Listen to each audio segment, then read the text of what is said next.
Now, I read in a remarkable column today in the News Limited papers by my old mate Terry McCrann. Now, we know Chris Bowen's got this crusade on renewable energy. He condemns coal power and gas and seems fixated, as we know, on renewables. But you've got to ask a question. I'd love someone to sit down with Chris Bowen and ask him to answer honestly when faced with some of these facts. Now, we only need to look at the UK to understand what a renewable-dependent future would look like. Now, as Terry McCrann wrote today, this week in the UK, there was a demand of 24,000 megawatts to keep the lights on of energy. 14,700 of that was generated by gas. And how much was provided by solar and wind? 90 megawatts only.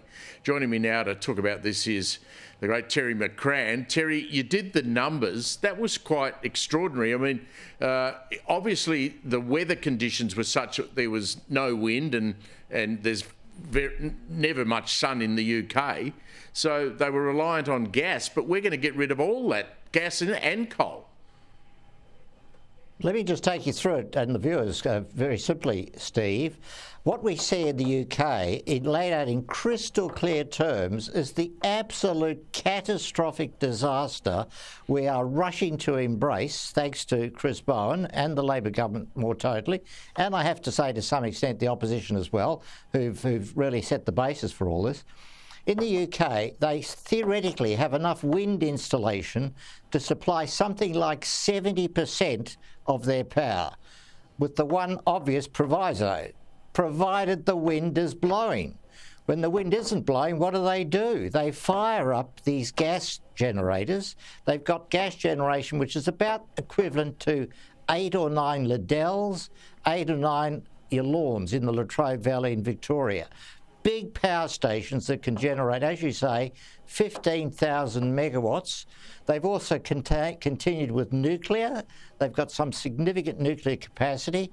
And they've also got something like 8 extension cords into various grids in Europe, which on Wednesday morning was pouring in something like 5,000 or 6,000 megawatts of power. Now, we're going to have none of that. We're going to have none of that. The Prime Minister's ruled nuclear off the table immediately.